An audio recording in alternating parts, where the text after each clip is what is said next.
we have Homegrown Horizons, okay? Why Wales is a place to build your future. Do you think you need to move away to move up? Think again. Wales is buzzing with opportunities for graduates ready to launch or relaunch their careers. This session will explore the fast-growing tech startups and global players to transformative work in AI, sustainability, life sciences, and cyber. This country is far more than just a beautiful place to live. It's a brilliant place to build your future. Chairing the panel is Dr. Owain James. Owain founded Darogan while completing his PhD at the University of Oxford. He's passionate about attracting graduate talent to Wales and has developed Darogan's platform and services to showcase career opportunities in Wales. Owain, I'll hand it over to you. Pob luck, diolch yn fawr, and hope you all enjoy. Wow. Diolch yn fawr, Amir. Thank you very much. I will very briefly introduce the panel, but I'm really keen for them to sort of introduce themselves. So I'll work sort of from right or from left to right. So we have Holly Lidbury, who is the project lead for Cyber First Wales. Amar Akhtar, who is the founder and CEO of Final Rentals. Then we have Brandon Jones, who is the skills manager at CS Connected. And finally, Biba Chuta, who is the social mobility partner at Butte Energy. And I hope you'll see already that they represent very different industries, all representing tech in different ways. And hopefully you'll get a flavor of each of those industries during this session. But really, you know, the first question for me to each of them is really just to introduce yourselves. So to tell us a bit about yourself and also your own personal career journey and how you decided to find yourself here in Wales, whether it's you've stayed here, you've returned here, you've come here having no connection to Wales at all before. Yeah, just to know a bit about your own personal journey into the tech industry in Wales. Holly, you're on my right. I'll start with you. Holly, just tell us a bit more about your own journey. Do I need to? Yeah. There you go. Not everyone's got the Brittany mic that I've got. I forget about that. Damn. I don't usually speak about this, so I have to kind of like remember. So I actually studied English literature to start with, which is obviously very different to technology, and I studied that in Exeter. But I'd done a lot of work experience in project management roles for a finance company. And I got really interested in the tech element. And then when I graduated, I kind of just took a stab in the dark and was like, digital marketing, that's a good mix of like an English background and technology. Moved to London, as you think you're supposed to do. Hated it. It was just really busy all the time. You know, growing up in Wales, you're used to kind of more rural environment. So I felt very claustrophobic. Plus, I was always broke because it's so expensive there. So yeah, I kind of did a few sort of random things trying to figure it out. I went and au paired abroad, but eventually came back to Wales, did a master's conversion into technology, and then ended up. Oh, actually, I trained as a teacher first. Oh my God, there's so many things I've forgotten about. Trained as a teacher, did some teaching, hated that with a passion. Kudos to all the teachers that I work with that stick it out. And yeah, then ended up sort of in project management roles within technology settings, which does work as a very good mix between sort of my background and my interest in technology. So yeah. Quick summary. That's great. And I mean, I think the lesson there as well is that you might not have figured it out, and it's okay. You're young. It might take you a while to find what you want to do. Don't panic. You may do lots of different things in your career. But obviously, there's a great opportunity here in Wales for tech. I'm going to pat on. I was just going to say, and some of them will be really traumatic, but you will have bad experiences as well, but you'll learn from them. Yeah. Right? There's the positive. Fab. Over next to Amar, who, again, very different relationship with Wales. You found yourself here and doing something very different. So would love to hear a bit more about that journey briefly. Right, yeah. So thank you very much, for inviting me in this panel. So get your air miles on. I'm going to take you from Karachi to Cardiff. So Karachi is a city in Pakistan. That's where I was born. So 3.5 years ago, I came to Cardiff from Stansted, from Poland. I had no idea where Cardiff was. I was following Google Maps. And I had absolutely no idea where Wales was or if it's a country. Fast forward 3.5 years, I run one of the loved fintechs here, which has multiple funding rounds. We help local car hire companies become digital. So we are the Uber of car rentals, exporting our tech from Cardiff to 60+ countries. So it's one of those, stories that have outgrown my own imagination, being here. This ecosystem is absolutely, brilliant, because since I've come here, I've never felt for a second that I'm an outsider. There was always help around. People wanted to help you, if you want to grow and give back to the ecosystem. And also, I think Cardiff, or let's say Wales, is a very incredible support ecosystem. So if you ask, your friends, your family, and you tell them that, hey, I live in Wales, and their first imagination of Wales is a place where it's lovely. It's just nice, right? And since I've come here, I've never felt that I was an outsider, and this place gives you the vision to scale, right? So like she was saying, I was in London yesterday, and I was asking myself, how do people live here? It's like everybody was in a hurry for some odd reason, right? Whereas here we are all right. You can take a stroll to, center and come down. It makes you feel nicer. So this is a place to innovate. Like Steve Jobs would say, I want to take a walk and come back with a new idea. This is a place, to come back with a new idea. Thank you, Amar. And again, Amar's talking about the lovely ecosystem here in Wales, but he's a part of that. And as a founder much further behind Amar, he's been very keen to give me advice and support in my journey. And I guess bringing up another angle, yes, fintech's a fantastic industry here in Wales, but also he started a business as well, and bringing. Some of you may start your own businesses, and that's exciting too. Brandon, would love to hear a bit more from you, your journey, and maybe a little bit as well about the organization you representing a really exciting high-growth industry here in Wales. Thank you, Owain. So I represent CS Connected. We're the world's first compound semiconductor cluster, and we're based in South Wales, and that branches all the way from Monmouthshire all the way across then down to Swansea, and through the universities, some of the companies we represent, academia, research institutions, and things like that. So we have quite a broad range of a cluster. It's nice to know about people obviously traveling and coming to Wales, leaving Wales, coming back. I'm a Valleys boy through and through. I've never left the Valleys. For me, it was nerve-wracking going across the bridge to Bristol, to be completely honest with you. So for me, even when my company asked me now, could we travel? Or we're going to Germany, going to France, and if I can help it, I'll stay in Wales. I don't want to leave. So now working in Cardiff, in Newport, in Swansea, traveling every day across South Wales, that's as far as I want to go. And that's as far as I'm going to keep going. And I think I'll stick to that. My pathway was a bit weird. I tried to follow what everyone else does, and they say, oh, well, what do your parents do? My father was a builder, so I decided I'm going to do carpentry in college. I did about a year of it, and then thought, that's not for me. So I went and done product design, went to university, got my bachelor's in science, and then went into lecturing, engineering into college, mainly electronic engineering. And I guess the thing for me was I left during COVID, and I think you all remember COVID quite well. There weren't many jobs for me, but the opportunities that were already in Wales for me meant that no matter what route and what degree I was doing at the time, I could find something, especially down in the valleys. We're a close-knit community, and we offer a lot of things to each other.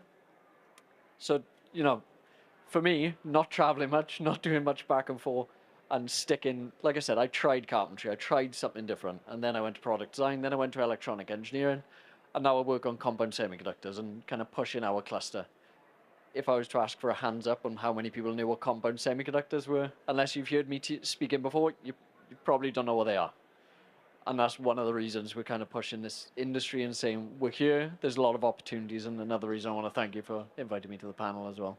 No, thank you. And obviously, it may be that you're not familiar with the term, but you're familiar with the technology or the impact of that technology. And it is an area where Wales is genuinely world leading. The cluster is incredibly strong here in the Greater Cardiff Newport area. Biba, energy is an important consideration in all of this as well, and I think Wales has got a great opportunity here. So yeah, would love to know a bit more about your own journey alongside that, and also a bit more about Butte Energy. Yeah. Hi everyone, so I'm Biba and I'm from Butte Energy. I'm the social mobility partner. So Butte Energy is an onshore wind farm developer. And my journey in Wales is that I came here initially for my master's at Cardiff Met University. I did sociology and ethics of sport, so nothing to do with what I do now. But I've always been interested in societal issues and how communities work together. So after my studies, I decided to stay in Wales. I just basically loved it so much. Welsh people are super friendly, a huge rugby fan as well. So I don't think anything compares to Cardiff on a match day. So it's a pretty good reason to stay. I was in higher education for about 10 years or so until I moved into renewables. And what really excited me was that there's a huge range of jobs within the sector. I realized that I had transferable skills that would actually benefit. So my job at the moment as a social mobility partner, I work part of the community investment team, and our job is to go to the communities around our energy parks and speak to stakeholders, charity groups, sports teams, anybody that could benefit from our investment. And that you need interpersonal skills. You need to be talking to people day to day. So those things that I did at university or at school in terms of those leadership roles that I took on, whether it was president of a rugby team or social sec or helping to organise charity events or volunteering, those things are really important and have helped me to become who I am today, to be honest. So work on those soft skills. That's great. And also showing as well that these wider industries have a variety of role. I mean, it sounds like Holly's been voted to answer the next one by the fact that people are passing the mic to her. I want to hear a bit more about, I guess, what you think the emerging opportunities in tech are here in Wales, that you think these guys should really be aware of, thinking about what's next after school, after university. Talk about your own sector, that's great. If there are other aspects of Wales as a tech industry you have an awareness of, it'd be great to hear about that too. But yeah, what are the opportunities in Wales you think representing your sector primarily? So I lead on the Cyber First project in Wales. So obviously, I'm going to talk about cybersecurity, but we are about to expand the remit of the project under a new round of funding from Department of Science, Innovation and Technology to cover wider areas of technology, and that's in direct response to the fact that there are these emerging areas of technology that we need to consider skill shortages in. So specifically, cybersecurity, artificial intelligence, quantum technologies, and interestingly, kind of overlap with fintech, green sector, and compound semiconductors and other engineering, kind of technology-enabled engineering. I think people are always surprised by how big these sectors are in Wales and how much investment there is into them. So I think I saw quoted the other day that there's over 3,500 technology companies in Wales and over 45,000 people employed in the sector, which is a huge number. But I think a large proportion of those companies are within the SME community. So, as students, wherever you are in your education journey, I think we're always kind of told to look for the larger companies, the one with the training pathways, etc. But actually, there are a lot of employment opportunities in these sectors in Wales. They're just perhaps not as easy to spot because they're not under these big brand names. So companies like Darogan that are looking to kind of bring those opportunities with the SMEs together so that they're easily identifiable for students' view, I think is a really huge move forward for Wales. So I'd recommend having a look at the Darogan platform if you're trying to break into the technology sector in the next few years as well. But yeah, also I think AI is going to be huge in Wales in the next few years as well. So we've just had 2 AI growth zones announced in Wales. So one, as expected, in the Cardiff capital region, but one in Anglesey as well, which is really, really interesting and important, I think. So yeah, just keep an eye on that scene over the next few years, and remember that technology intersects with everything. So don't just look for those technology companies, but if you're interested in going into tech, look at the companies who might need software developers, cybersecurity specialists, engineers to support their networks and infrastructure and that sort of stuff. Yeah, it's right under your nose and you might not realize it. Yeah, absolutely. That digitalization is happening across sectors, across scale of companies as well, and it's an opportunity there for you to explore a range of opportunities. Yeah, Amal, same for you, really. You know, I think you're very plugged into the entrepreneurial space as well, so you might be able to talk about beyond just fintech. I don't know what's going on, anything that's exciting you about the emerging sectors here in Wales. So, first thing is Wales is a home to some incredible companies, right? Confused.com, Go Compare, Capital on Tap, the new age neo platforms, and then you have the older companies who have really done well here. Admiral, for example, Principality. If you look at the fintech sector, especially, so what is fintech here? So there's a product, and then there's a selling angle. So you build product, you need software developers, front end, back end, right? You need designers who will design the UI, UX. So it's a great market, to learn, those skills, right? Second is sell. So since I've come here, what I realize is building is fine. You can build, you can use AI to build a product today, but selling is the most difficult part, right? So an engineer can build a product, but how to sell it? The commercial angle is very, very important, right? I think what we need to do as founders or entrepreneurs and leaders to also bring in that commercial education in early stage education system, that you are building this bottle, that's fine, but how you will sell it? Because it's not like, hey, do buy this pen or buy this bottle. It's supply chain, distribution channel, how you will promote this, B2B, B2C. Yeah. It's a bit more complicated than just making the bottle, right? So selling is the most important thing. So we might end up having many products, but nobody's there to sell it, right? And that's very important, the commercial angle today. Talking about AI, if you ask anybody here in the crowd and ask them where the traffic comes from on the website, they will say Google. And you ask them, what's the percentage you think? They'll say 90%, right? Which might be true 8 years ago, but today that's 29%. Still number one, but 29%. Other comes from prompts, chat GPTs and all, right? So we are back in the 90s today. So there's no David versus Goliath here. Yeah. On the chat prompts, you have the chance to be number one. But that education about deep data seeding into platforms, I think that's very important for promotion of a product. So I think there's a lot to be done here. And don't forget, Wales is a place that does everything for the whole UK. We have DVLA here. We have Companies House here, right? We have UK IPO here. We do everything for the whole UK. We have the skills here. We need to make sure that they are always updated, and this information goes to the pupils, to the learners at early stage, that this is what I'm going to learn when I go to the job market. For sure. I mean, there's a couple of things there. You mentioned just the amount, that digitalization point I made, Companies House. I know they're hiring a load of tech roles. And also, I think the point you made about selling, and actually somebody here might be really persuasive, you like to talk, great. You're going to be a great salesperson one day, potentially, supporting these industries here in Wales.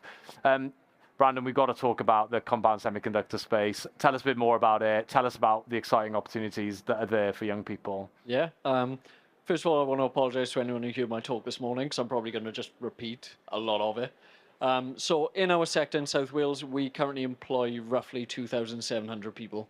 That's about a 32% growth since 2020. So I think it's about 700 jobs, something roughly like that. By 2030, we're looking at 6,000 people employed in our industry. So that are new jobs completely. As well as that, we're looking at, I think 39% of our industry are going to be retiring in the next 15 years. So not only have we got this kind of expanding region of more jobs and more availability, we also have the people who are leaving that we need to fill those jobs as well. So in the next 5 to 10 years, there's going to be a lot of opportunities for jobs in our area. When you look at compound semiconductors, they're the backbone to anything electronic. So you look at your AI, your electric vehicles, your 5G, your satellites, your solar panels, anything that takes a lot of power is off the back of compound semiconductors. So that being said, our industry in the next 10 to 15 years, I couldn't tell you exactly what it's going to look like, because we're constantly growing. If you said 10, 15 years ago, you're all going to be using ChatGPT like you are today, we wouldn't have. No one would know about it. So our industry is ever evolving. We're the first people who are developing these chips to manage any of these new platforms, these new technologies and things like that. So if you want to be ahead of everyone else in terms of what's coming and what's going, there's a lot of tech that we might know about now that's going to go into industry and everyone will be using, like ChatGPT and AI chips. Our industry is the backbone to that. So you're looking at electronic engineers, mechanical engineers, but not just that. We're building new buildings across the M4 corridor every year. At this point, I think KLA have just set up their new building. They're not just looking for engineers. They're looking for people in marketing. They're looking for people in PR. anything you could think in a corporate world, we are hiring for those positions as well. So there's an opportunity not for the people just here thinking, I want to do engineering or I want to do, some sort of cyber or anything like that. We also have a lot of opportunity for anyone who wants to do anything else in the corporate world, really. And yeah, finally, you, Biba, where are the opportunities in the energy sector in Wales? I think onshore wind is becoming really tech-driven, and young people that start to sort of combine technical skills with digital skills will definitely be at the forefront. Employers are looking for people that can use platforms such as GIS and digital tools. So start now and upskilling yourself. It will really make you stand out. In terms of how the tech is changing, I think it's definitely on an up. They're using more data analytics. Even on the turbines, there's more smart sensors on there to check the vibration, the temperature, using AI to predict wind speeds and energy outputs. So we're really going places that's only going to advance more and more. Fab. I'm keen to give you guys an opportunity to ask a question. So if you do want to have a think now, while I just very quickly ask the panel one quick question, which is, these guys are going to be in the next couple of years, making job applications, going through that process of job hunting. Just really briefly, a bit of advice for them on that journey. Maybe you've got to think back to the beginning of your career. For some of us, that was more recently than others, but have a think about, what advice you want to impart to the next generation of tech talent, really. Amma, you're holding it. I'll pick on you first. Let's change the order very, very briefly, and then we'll open the floor to questions. So can I be a bit candid? Chatham House rules, right? So let's be honest, right? So we are the least productive country in G7, right? So our, let's say, output per hour per resource is lowest in G7. Let's fix this. And how you will fix it? Don't leave always at 5. You can leave it at 6. It's perfectly fine. Give that extra. Bring that extra element, to the table. I think what is happening in our younger resources is that, they are doing their bit, but, to build the next unicorn, you can't do a 9-to-5er if you want to build economy, right? Look at China, for example, right? So let's make this country a powerhouse economy. And to do that, we have to work a little bit extra. Don't bring the bare minimum on the table and say, my job is done. Bring something extra to the table, extra, innovation, for example, think different. And we all can do that. And I'm not saying, we all must hustle, because I come from Dubai, where it was, hustle culture. It's not great for the, mental wellness. But let's bring that extra element to the table, the extra exuberance, extra energy, right? And that's what we look for as a fintech, right? That we want to work with people who are like, I'm going to change the world. So every morning you wake up and you say, oh, I'm feeling grumpy, don't want to go to work. Okay, change the work. Reframe your target. Let's make it big. What makes you excited getting out of bed in the morning, right? Find that excitement, and let's change the world. Let's change this economy. We all can do that. Why be the least productive in G7? Let's make it number 1. That's all I will say. Fab. Brandon, how about you next? Bit of advice. Yeah, thanks. I think kind of builds off what you said, Emma, that little extra. Okay, so in our industry, like I said, we're employing a lot of people. We have gaps at every single level, so not just you guys entering at apprenticeship level or like at level 3. We have jobs at masters, PhDs, degree apprenticeships. Every route in you could think, we need someone. What I would advise is that little bit extra. So we offer CPD courses with Cardiff University, 2 or 3 hours online in your own time, and they are marked by university lecturers. That gives you those CPD certificates to say, I'm interested in the industry, and I've done that extra little bit to learn about it. As well as that, we offer level 2 GCSE through WJEC. Now they can be on Saturday boot camps and summer boot camps. So you can go and get level 2 GCSE in your own time. And then if you apply for one of our jobs, you've already got that extra GCSE above anyone else to say, I've done that extra little bit of work. I've got the edge above everyone else. And then we've got the degree apprenticeships, masters, PhDs. Those are your normal routes into the industry and into any job you could see. But what I would say is keep a lookout. But at the same time, make sure you were doing something you actually enjoy doing with your life. Because most of your life is spent in work. At least make sure you're doing something you enjoy.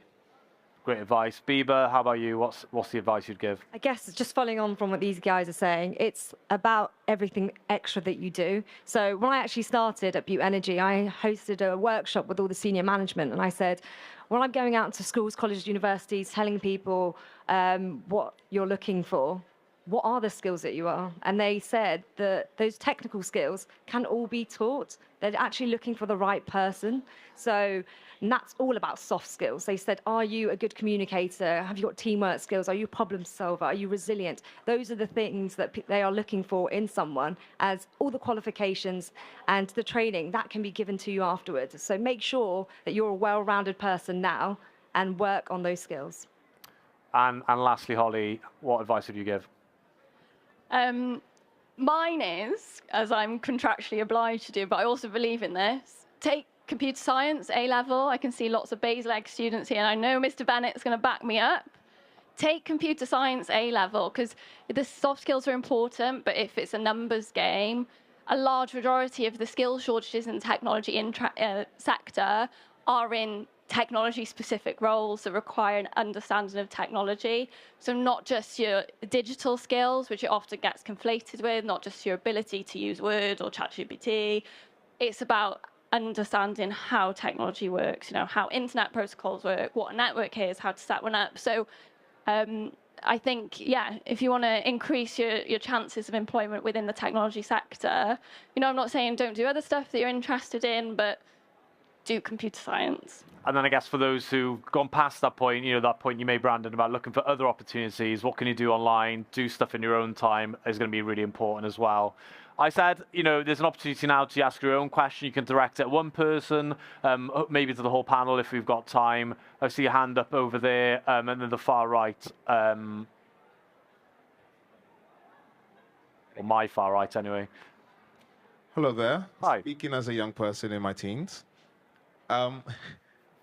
just based on the conversation around building soft skills and building actual skills in computer science, I guess once again, speaking as a young person who hasn't had his first job yet, what guarantees do we have that AI will not take all the entry-level jobs or the administrative jobs before we get in?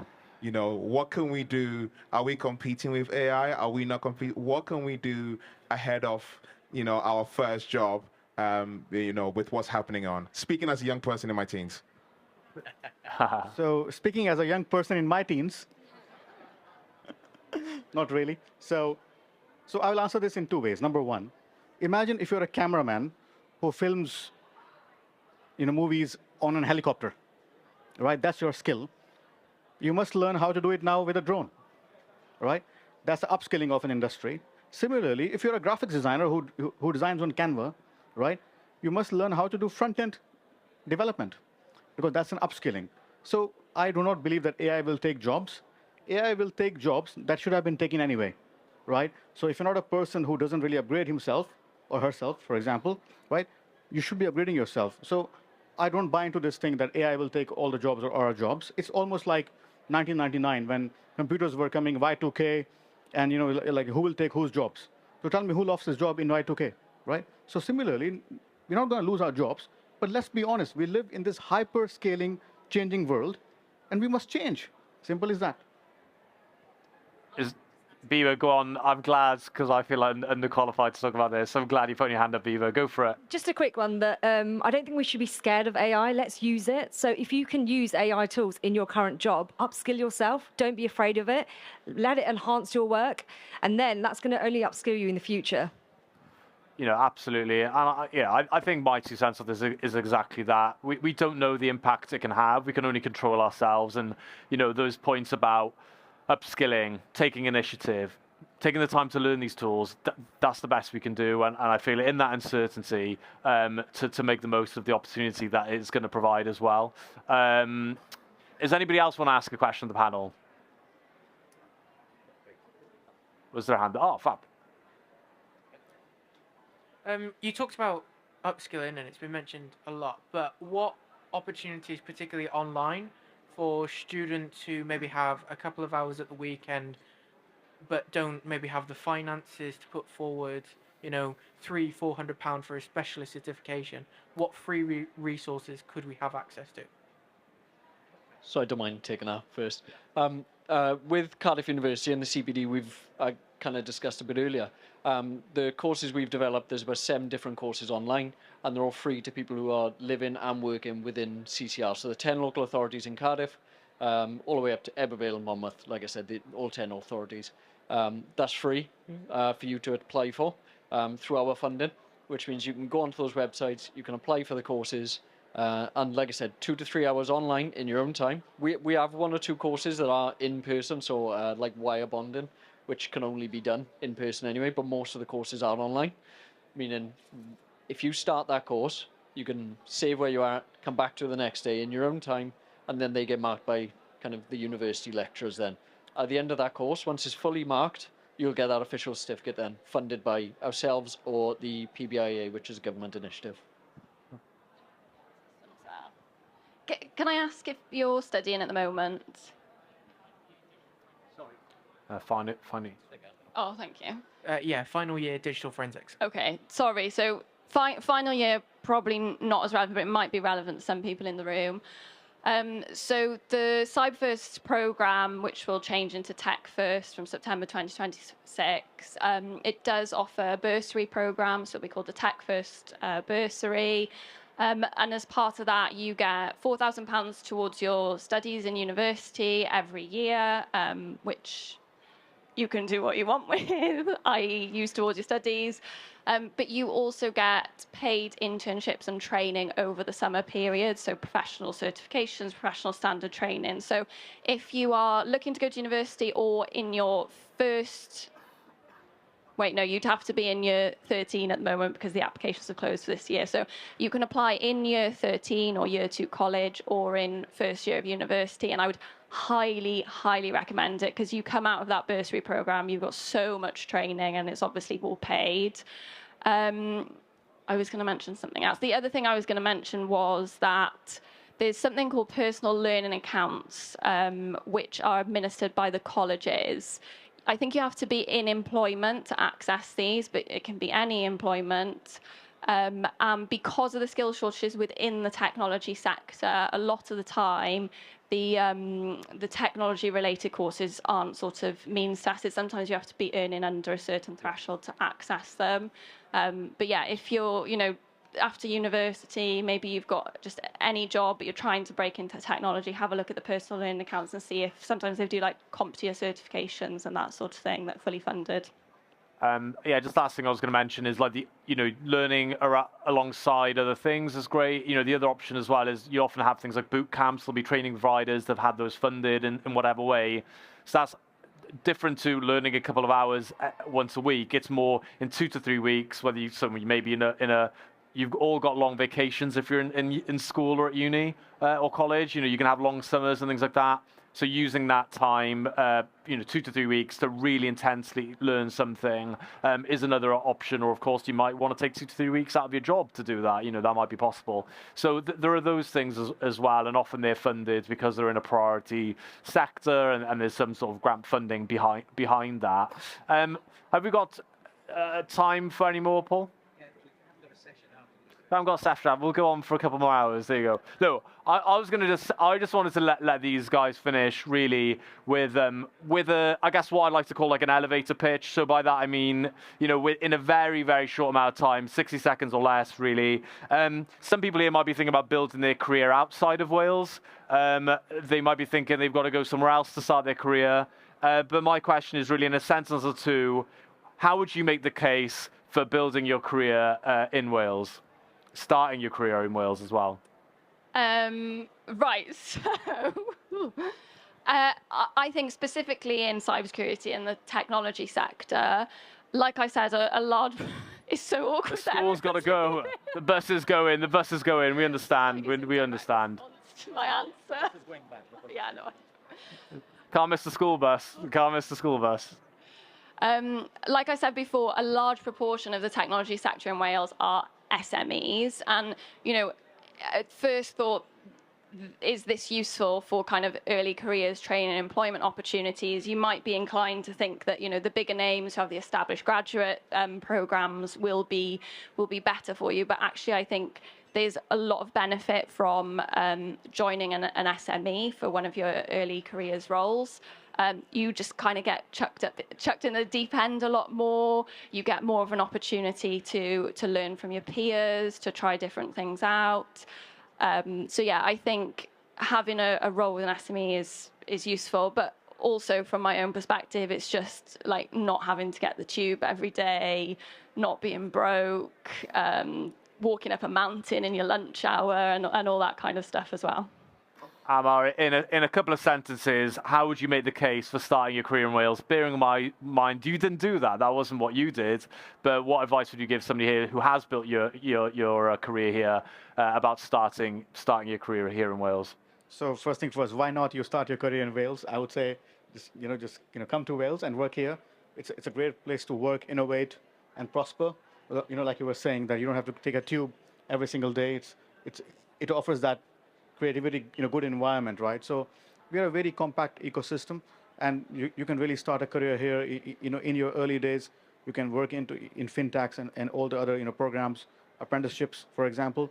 So for me, it's a very no-brainer question. Like when someone asks me why Wales, and I ask them why not Wales. So for me, it's very difficult. So I'll just say if you're building tech, work in tech, come to Wales. Fab.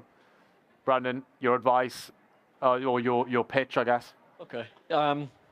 Thankfully, the kids have left. I'm actually giving an assembly next week, so I'll make sure they've been told everything they're going to miss now. For us, I think the main thing in 60 seconds is the average salary in our industry is £68,000 a year. Now, that's not the starting wage, that's the average overall salary. However, the starting wage averages around 30 to 34 grand a year, and that's entry-level positions at operations and technician levels. So quite high. So if I was going to try and convince someone to join our industry, I'd slap the salary on it, because we do pay quite a lot in our industry. But not only that, we're ever expanding, we're in demand for jobs. The opportunities are there to constantly upskill. We are paying for masters and PhD roles. And if you join us at degree level, we'll pay for the next steps. So the opportunities are constantly there with us. Fab. And last but not least, Biba. I think if you are looking for a tech job, Wales is the place to be. Onshore wind in particular is a really fast-paced, growing industry. Wales has a huge, ambitious net zero target. So it's not just a job, but it's a job with purpose. And you'll be tackling one of the greatest issues of our time, which is climate change. So yeah, that's my pitch. Fab. Well, thank you so much to our panelists. I hope you'll join me in thanking them by applause. So yeah, thank you so much for your time. Thanks for joining us. And yeah, go on with your day, but I hope that we've inspired you today to build and start your career in tech here in Wales. Good stuff. Diolch yn fawr, Dr. Owain. Hope you all enjoyed. Thank you, panel. And most importantly, thank you to all of you that stuck by us, except for the kids that had to run away. What we learned there, kids don't hang about for the bus. Important stuff. Okay, so yeah, thank you for coming.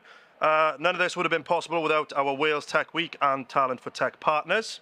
That concludes our programme today on the Pulse stage, but the main hall will close at 3 p.m. So if you want to hang about, keep networking, exchange emails, talk to our panel, please don't hesitate to do so. Before you leave, we'd greatly appreciate you dropping off your completed surveys.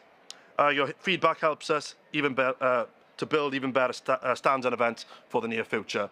Diolch yn fawr o fi, Amir Divasrana. Thank you. Enjoy your day. Diolch.